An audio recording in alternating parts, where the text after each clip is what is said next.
TSG पेश करते हैं 100 शब्द प्रति मिनट की गति से डिक्टेशन। स्टार्ट।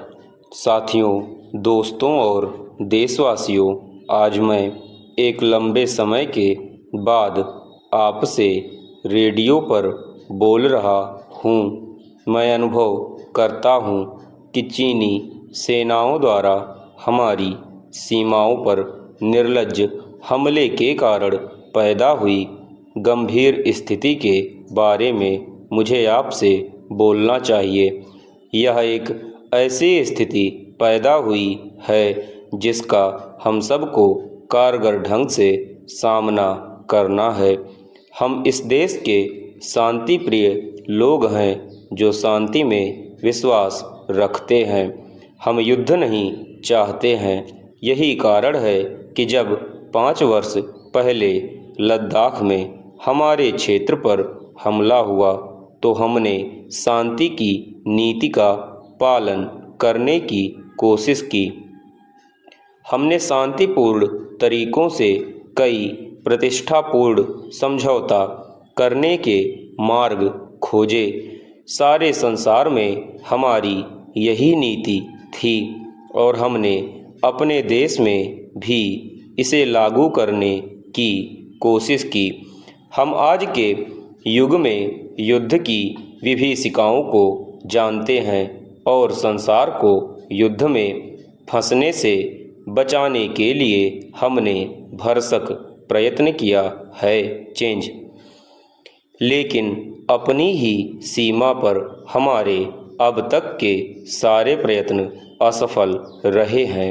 जहां एक ताकतवर और बेईमान दुश्मन ने शांति और शांतिपूर्ण तरीकों की परवाह न करते हुए हमें लगातार धमकाया है और धमकियों को कार्रवाई में बदला है। इसलिए अब समय आ गया है कि हम इस खतरे को पूरी तरह समझें जो हमारी जनता और देश की स्वाधीनता के लिए खतरा है। यद्यपि मैं जानता हूँ कि दुनिया की कोई भी ताकत हमारी स्वतंत्रता को खतरे में नहीं डाल सकती, जिसे हमने सदियों के विदेशी राज के बाद अपनी जनता की इतने बड़े बलिदान के बाद प्राप्त किया है। फिर भी मैं आपसे ऐसा कह रहा हूँ, अपने देश की स्वतंत्रता और अखंडता की रक्षा के लिए हमें कमर कसकर इस सबसे बड़े संकट का सामना करना है जो स्वतंत्रता के बाद हम पर आया है। मेरे मन में कोई शक नहीं है कि हम सफल होंगे। हमारी जनता और मातृभूमि की स्वतंत्रता के सामने और सब बातें गौण हैं। यदि आवश्यक हुआ तो इस महान संकट में बाकी सब चीज़ों की उसे बलि देनी होगी। पिछले 5 वर्षों में चीनियों ने कैसे हम पर बार बार आक्रमण किया है और कैसे उसे भाषणों, दलीलों और झूठे दावों से उचित सिद्ध करने की उन्होंने कोशिश की है। पूर्ण विराम। चेंज। साथियों, दोस्तों और देशवासियों, शायद इतिहास में ऐसे उदाहरण बहुत कम मिलेंगे जहां कोई देश अर्थात भारत ने चीनी सरकार और जनता के साथ बढ़ चढ़कर दोस्ती और सहयोग के लिए हाथ बढ़ाया तथा विश्व परिषदों में उनके पक्ष में वकालत की और चीनी सरकार ने हमारी पावन भूमि पर हमला करके भलाई का बदला बुराई से दिया। कोई भी स्वाभिमानी देश और निश्चय ही अपनी स्वतंत्रता को प्यार करने वाला भारत ऐसी स्थिति में घुटने नहीं टेक सकता, चाहे परिणाम कुछ भी हो। लद्दाख की सीमा पर बराबर 5 वर्ष से आक्रमण हो रहा है।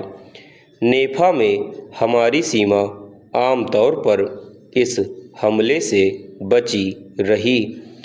जब हम तनाव को कम करने के उपायों पर विचार कर रहे थे और दोनों देशों के प्रतिनिधियों की बैठक होने की भी संभावना थी, तभी नेफा की सीमा पर एक नया आक्रमण हुआ। यह आक्रमण 8 सितंबर को शुरू हुआ। तनाव कम करने का यह एक अनोखा तरीका था। चीन सरकार का हमारे साथ व्यवहार करने का यह एक विशेष तरीका है।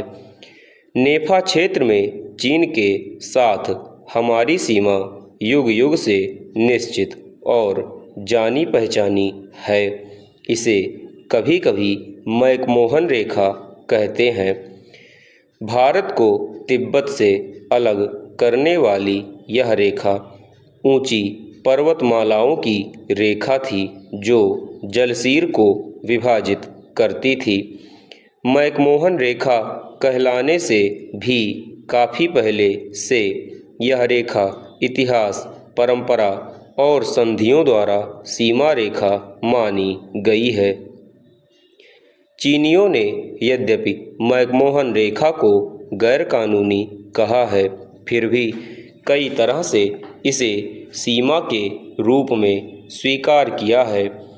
चीनियों ने अपने नक्शों में नेफा के उस बड़े भाग पर अपना दावा किया है जो काफ़ी समय से हमारे अधिकार में हैं। चीन की वर्तमान सरकार लगभग 12 वर्ष पहले स्थापित हुई थी। उससे पहले तिब्बतियों ने कभी इसे चुनौती नहीं दी। चीनियों ने जो नक्शे प्रस्तुत किए उन्हें बार बार पुराना और अप्रचलित बताया है, जिनका आज कोई महत्व नहीं है।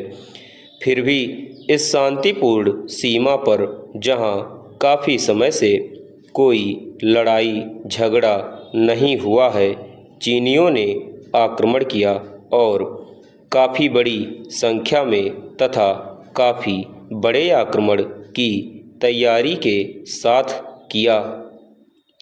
हमारी सेनाओं को इस सीमांत पर जो हानि हुई है और हमें जो धक्का लगा है उससे मुझे दुख हुआ है।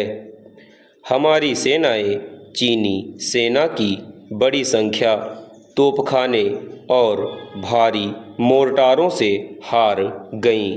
पूर्ण विराम।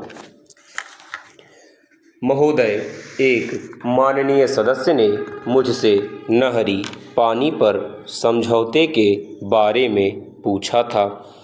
मोटे तौर पर यह विश्व बैंक के 1954 के प्रस्ताव पर आधारित है, जिसकी मुख्य विशेषता सिंधु, झेलम और चिनाब का पानी पाकिस्तान के लिए, सतलुज, रावी और ब्यास का पानी भारत के लिए है। भारत की ओर बहने वाली नदियों से अब तक प्राप्त होने वाले पानी के बदले पाकिस्तान द्वारा नहरें आदि बनाने के लिए एक परिवर्तन अवधि निश्चित की जानी थी। भारत को इस कार्य में सहायता करनी थी और इस परिवर्तन काल में पाकिस्तान को पूर्वी नदियों से मिलने वाले पानी में क्रमशः कमी करनी थी। इस संधि की मुख्य शर्तें इस प्रकार हैं। पाकिस्तान को यह स्थानापन्न कार्य या नहरें बनाने का कार्य 10 वर्ष में कर लेना चाहिए और इन 10 वर्षों में हम उन्हें पानी दें, जिसकी मात्रा क्रमशः कम होती जाएगी। नहरें बनाने के काम में हमें पाकिस्तान की आर्थिक सहायता करनी है। यह सहायता हम पाकिस्तान के हिस्से का जो पानी लेंगे उसी अनुपात में होगी। वास्तव में कई देशों और विश्व बैंक की सहायता से पाकिस्तान का निर्माण कार्य काफ़ी बड़े पैमाने पर हो रहा है। समाप्त।